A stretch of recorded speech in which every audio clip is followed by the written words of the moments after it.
Sveiki. DeFi poolai ir kaip gali uždirbinėti, netreidinant meme-coinų, futuresų ir panašių dalykų, nespėliojant markete, taip maždaug 4-5% per dieną nuo savo kapitalo.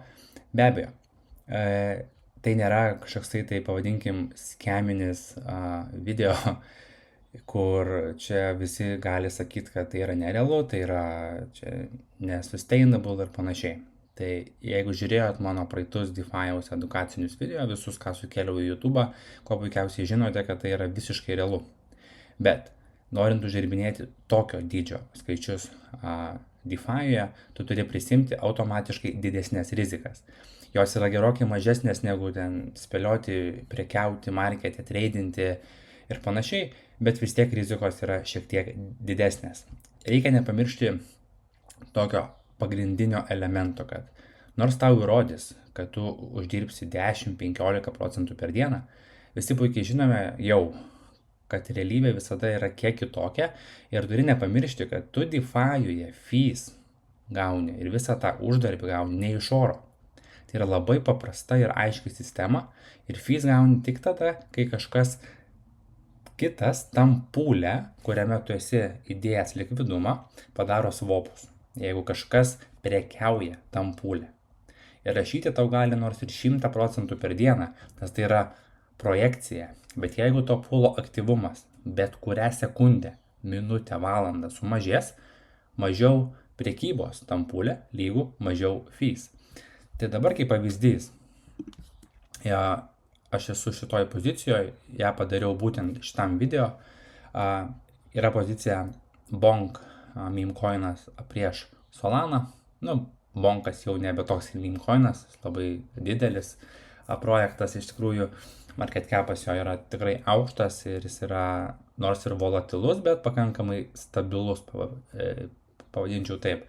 Ir DeFi Tuna protokole šiai dienai šitą poziciją per 2 dienas ir 20 valandų sugeneravo $23 pelno nuo vienos Solanos. O viena Solana įdėta buvo $146, dabar yra 157, nes pati Solana yra šiek tiek pakilusi, bet visa esmė, kad nuo vienos Solanos, tai yra nuo 146, 150, pavadinkim, apvalinam maždaug dolerių sumos, $23 prikapsėjo per 2 dienas ir 20 valandų. Ir šitas skaičius maždaug verčiasi į nepilnus 17-16% per 2 dienas. Iš esmės ateinam link 3 dienos. Ir šiai dienai šita pozicija generuoja 9% per dieną, kas yra apie $14 nuo įdėtos sumos. Ir realybėje šitą skaičių gali plus minus dalinti taip iš 1,5, iš 2, iš 1,5. Tai iš tikrųjų gauni ne 9, bet apie 4-5% maždaug per dieną.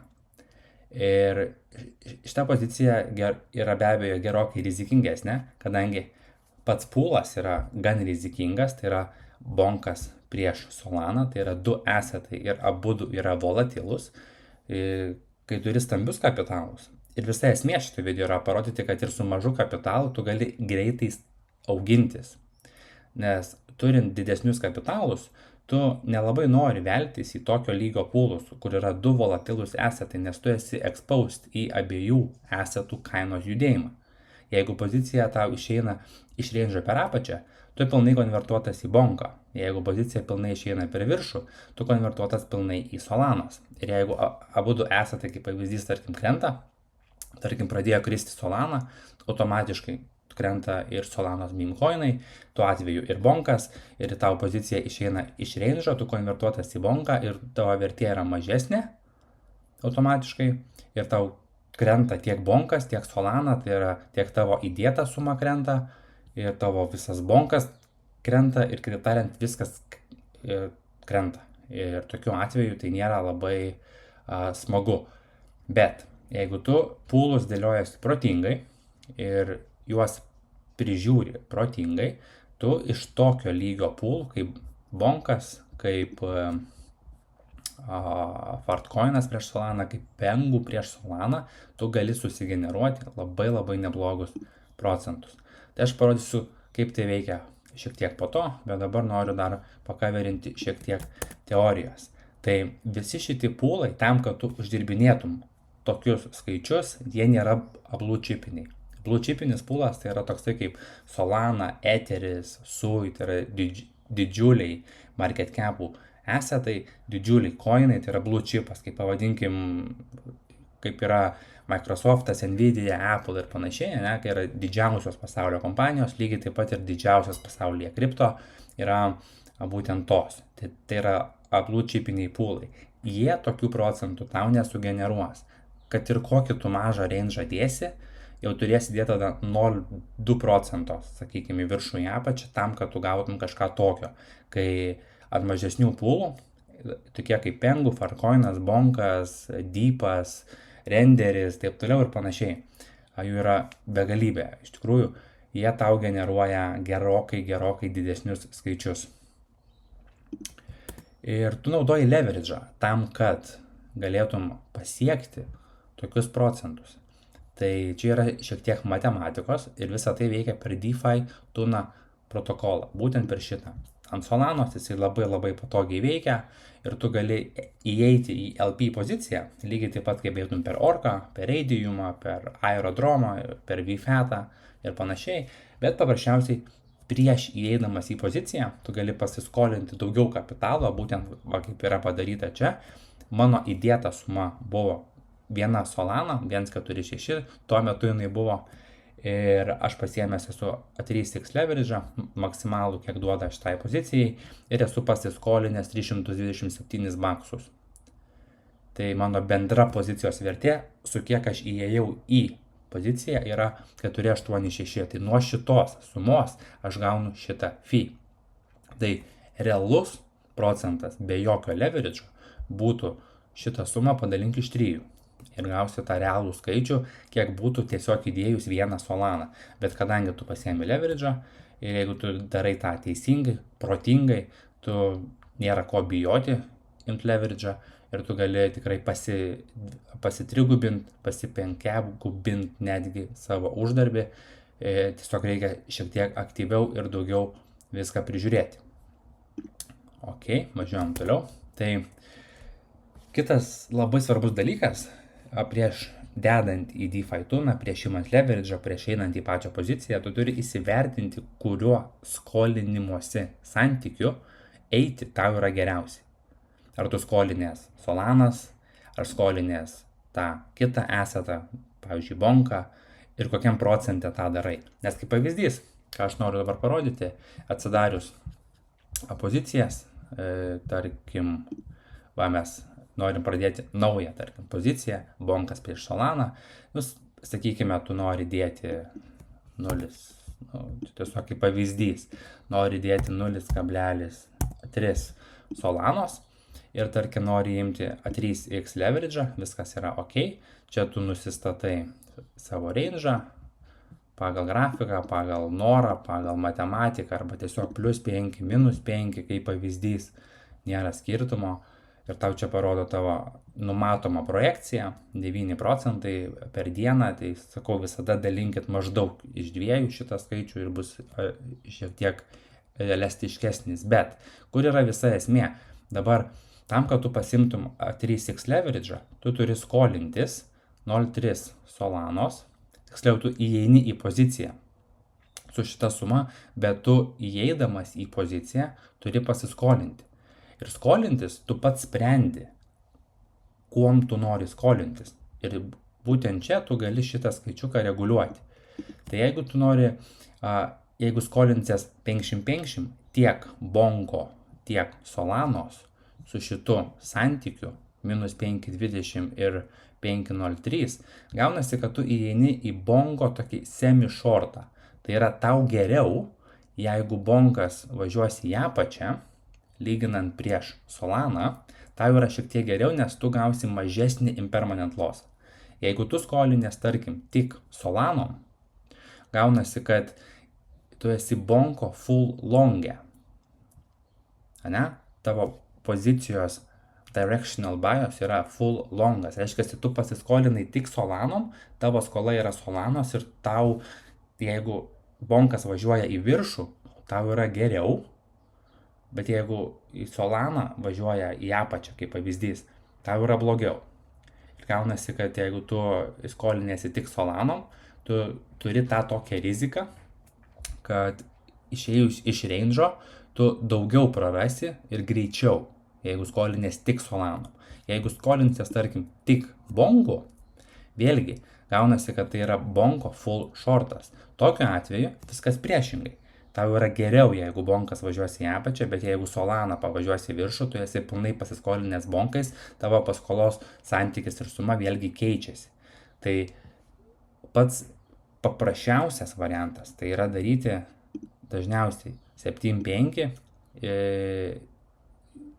pagal savo santykį, susirasti tą skaičiuką, kad tu būtum neutral.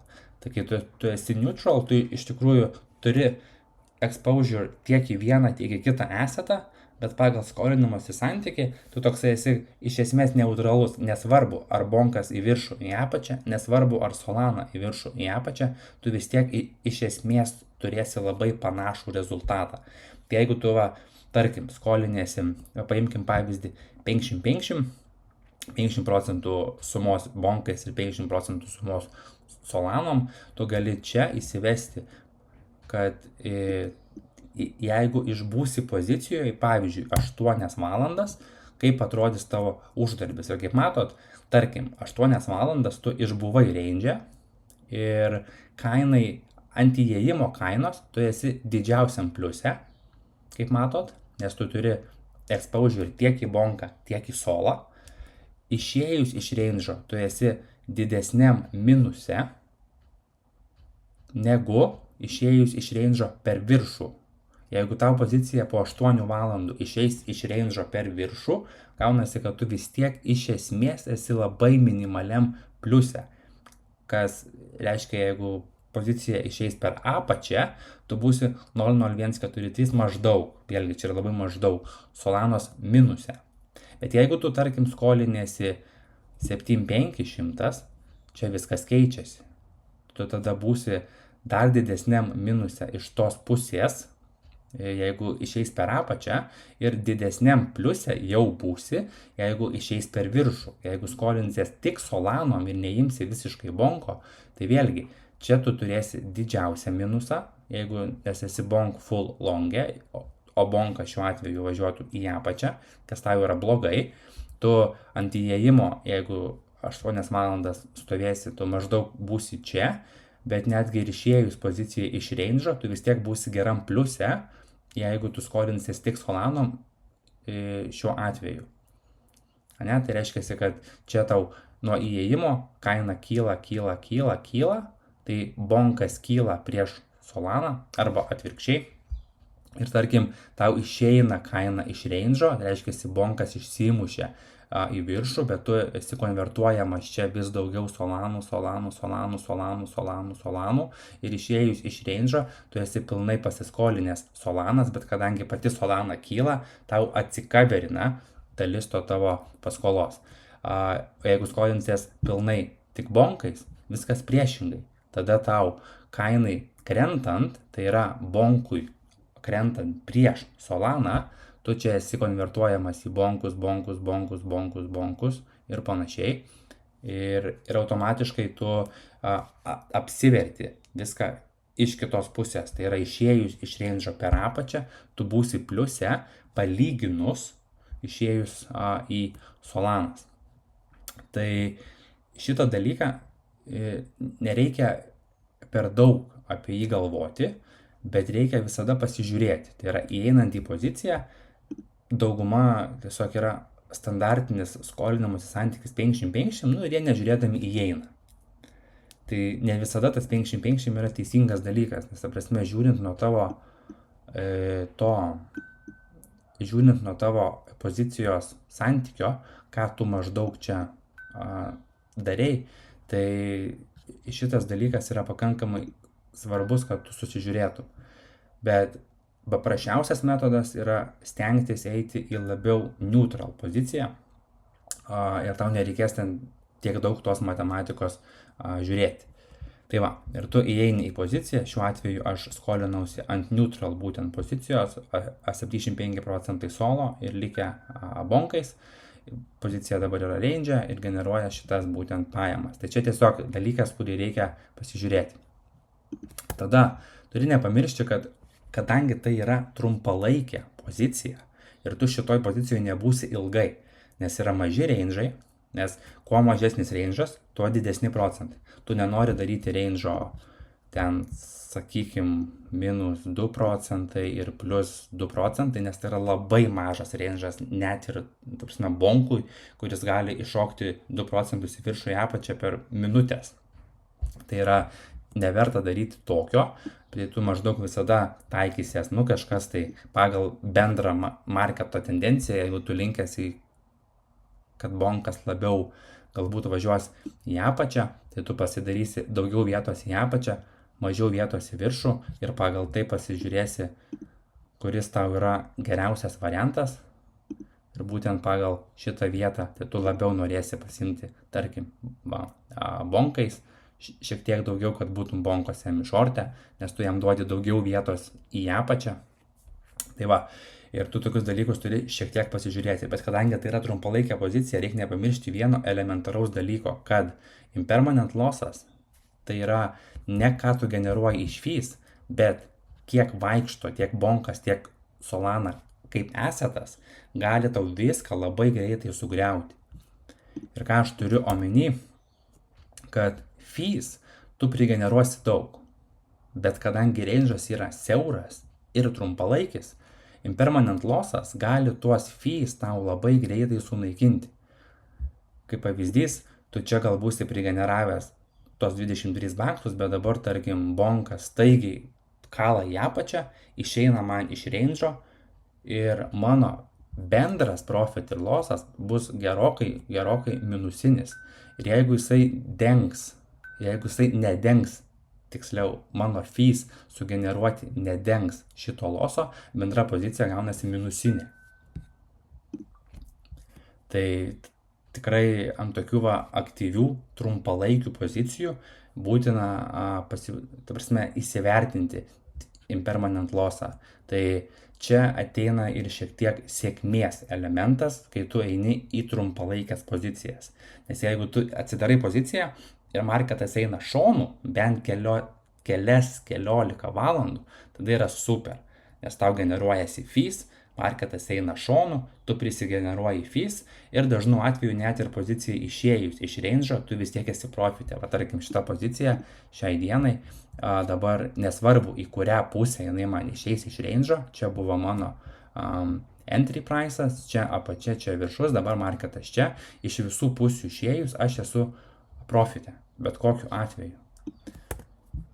Tik noriu pasispausti, kad būtent šitą rodytų. Va, vis tiek bet kokiu atveju aš esu pliuse, pozicijai išėjus iš range'o. Tai yra gerai, bet jeigu tu, tarkim, atsidarai poziciją ir jinai paėjo biški šonų, ten tau prigeneravo, ten tarkim 2-3 procentus fees ir tada į kažkurią pusę marketas staigiai kalė, tavo range'as bus išmuštas ir assetų vertė labai staigiai pakis ir dažniausiai į neigiamą. Ir dėl to, kas tau gausis, šiuo atveju pas mane yra pakankamai geras ratio, nes tiek bonkas šiek tiek yra atkilęs, tiek pati solana yra gerokai atkilusi palyginus nuo to, kai aš įdėjau. Dėl to mano bendras profitas yra būtent tiek, 20 procentų ir kas yra $30, bet iš šito profito 23 yra iš yieldo ir tie likę $7 iš to, kad pasikeitė pačios solanos ir bonko kaina ir jinai pasikeitė teigiamai man. Bet taip lygiai taip pat gali būti, jeigu bonkas ir solana, tarkim, kaltų į apačią, čia gali būti pas mane $23 pliuso vis tiek, bet mano profitas gali būti minus $10, nes jeigu aš uždarau poziciją, aš pasiemu savo yieldą, bet ir pasiemu atgal savo assetus, kuriuos įdėjau į poolą. Ir jeigu jų vertė yra gerokai mažesnė ir fees to nedengia, aš būsiu lose. Dėl to trumpalaikių pozicijų metu tau reikia labai aktyviai menedžinti pozicijas.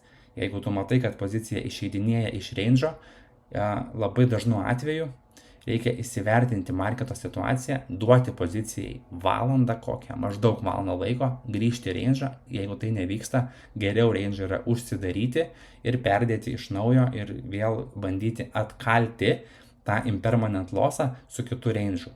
Tai nėra labai teisingas sprendimas ilgalaikiai perspektyvoj, bet kadangi visas šitas metodas, ką aš aiškinu, pasimti leverage, eiti DeFi'us poolus mažesnius su mažais range'ais, yra tik tam, kad jeigu tu turi mažesnės sumas ir nori greitai skeilintis, kalti tuos fees, tai tu geriau tokiu metodu kalt, negu įsidėjęs į orką, į didesnį range'ą mažą sumą. Nes tau nebus motivacijos nieko, tu ten matysi uždarbį 50 centų per dieną, ir tipo. Bet čia tu gali šiek tiek agresyviau, šiek tiek rizikingiau pakalti šitus range'us ir poolus ir pasigeneruoti daugiau profito greičiau. Ir finale, jeigu tau visai puikiai sekas ir tu matai, kad marketas vis tiek eina pakankamai šonu, tu netgi šitą yieldą gali spausti compoundą ir reinvestuoti atgal į šitą sumą, tau čia irgi viskas padidės ir tau tiesiog automatiškai tu compoundinsi šitą poolą ir galėsi tą profitą dar greičiau didinti. Tai jeigu tu šitą sumą sugeneravai, tarkim, per 2 dienas 20, jeigu tu jas compoundini, tai tu tą pačią sumą po to jau sugeneruosi per pusantros dienos, po to per dieną, po to per pusdienį ir panašiai. Bet svarbiausia, kad tavo range'as būtų pakankamo dydžio, kad jisai neišeidinėtų labai dažnai. Tai va taip atrodytų šitas variantas, kada tu aktyviai eini į poolus, tokie kaip tradingo approach'as, sėdi prie kompo ir menedžini, bet netradini spėliodamas, ar kažkas kils ar kris, bet tu daugiau atradini range'us. Nusistatai savo range'us ir juose bandai išbūti kaip įmanoma ilgiau.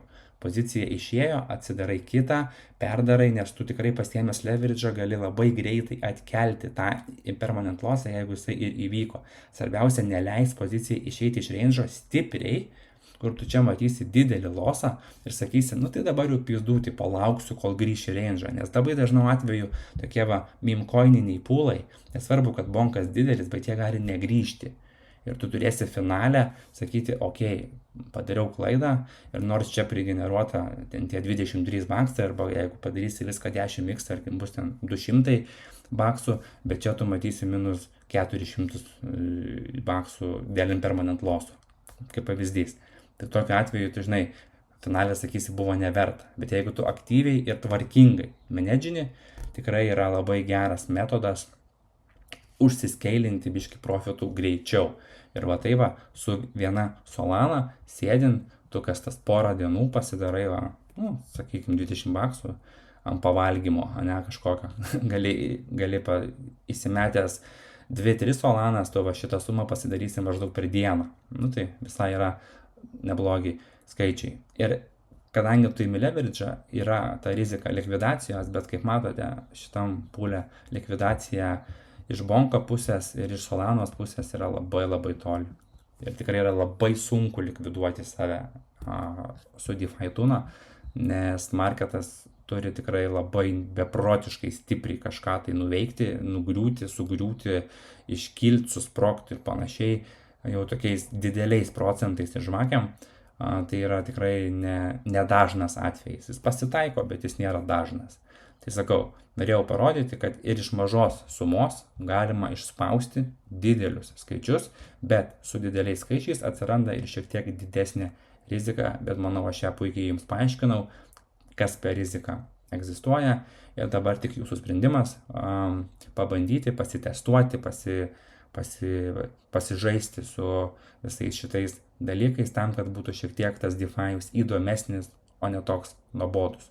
DeFi'us nuobodus turi būti su didesniais kapitalais. Įsimetei ir generuoji pajamas. Viskas.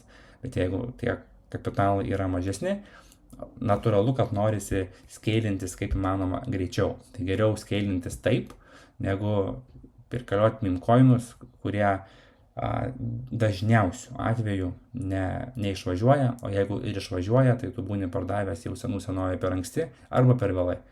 Tai va, tikiuosi buvo naudinga, buvo įdomu ir pasimatysime aišku kitose video.